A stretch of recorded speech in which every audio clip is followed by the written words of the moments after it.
Hi.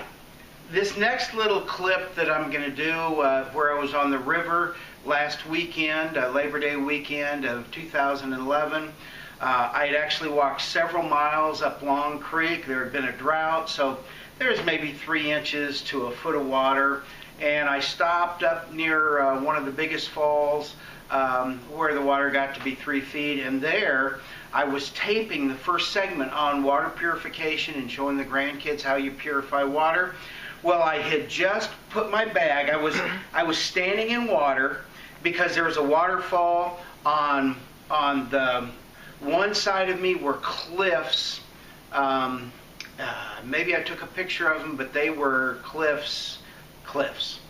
And the other side was maybe a 6-foot wall where the waterfall came down one little side, and there was a cliff, just a 6-foot wall.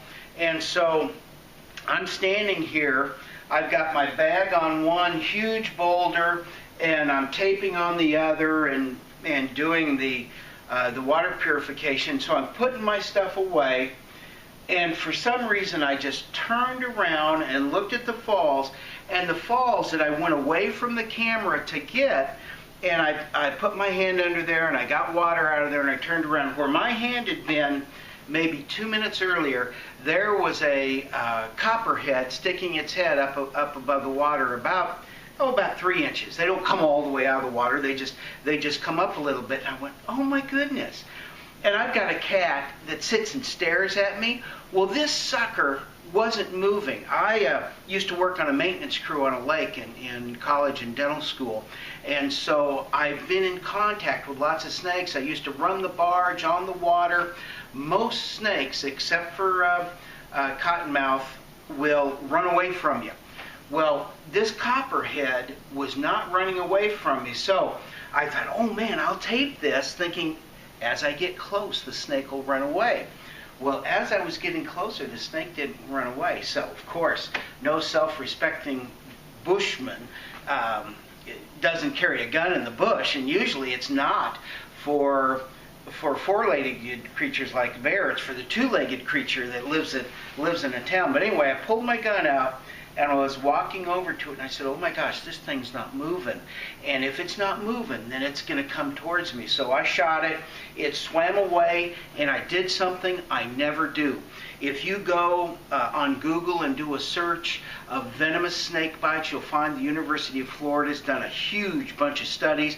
40% of all snake bites are when a person chases or tries to get a snake or handles a snake. And so my first mistake is I got caught up in filming it for the grandkids, this snake. And so after I shot at it, and I was shooting 22 shot shell, and normally I have a 22 Magnum with me. I killed a copperhead a couple weeks ago when I was in the bush that wouldn't go away with a 22 Magnum. Well, this 22, I hit it a direct hit, and it didn't bother it. It swam away. I chased it with a camera, and you'll see that. But that's my first mistake, because if I'd have been tripped, I'd have been his dinner. And I was so far back, I could have never made it back into town. I mean, I had through water miles to walk, and I had a hill, another hour, half an hour, 45 minutes, maybe an hour, up the hill to get to my truck at Coy Bald in Hercules Glade and Mark Twain Forest in the Ozarks. So, grandkids, you never play with snakes. And if they're poisonous and they have that triangle hair, you never chase them. You'll see Grandpa doing that.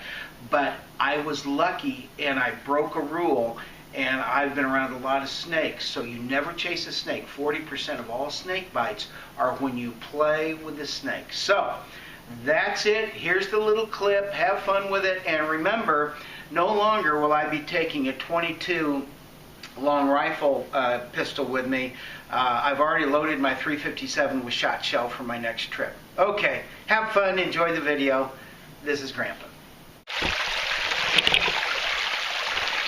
Okay kids, I got a copperhead. I don't know if you can see it. It's in the water. It's looking at me. I'm a little nervous here. It's looking at me. I don't know if you can see it.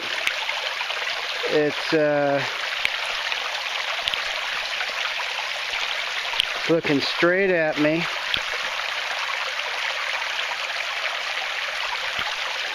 And I don't want to kill it.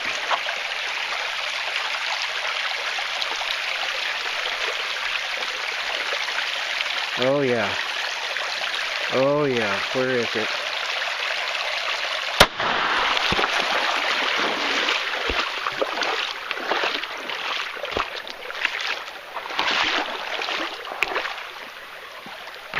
It is a copperhead.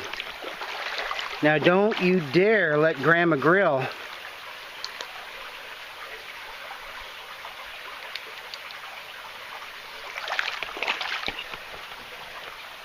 See, now it'll come out in a little bit. So, oh well, it'll come back. Last time I was here, the conservationist officers said kill all the copperheads you see.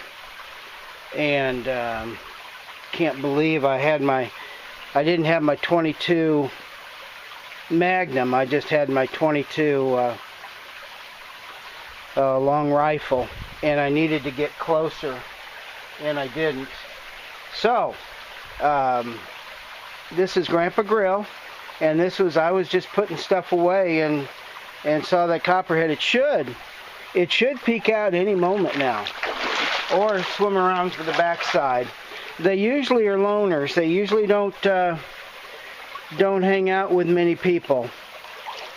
I mean, with many other animals. And I only have one more shot shell loaded, but I would imagine it's going to come around and peek out here pretty quick, wondering where I am and what I'm doing. And it had no idea I was here. But good for it. It swam away. It lived. And I'm not going to hunt it down unless it comes back to bother me again. So remember, there's nobody within 150 yards of me. That's one of the rules. I'm alone. And or else I wouldn't have taken a pot shot at it if there'd been others. Okay, this is Grandpa.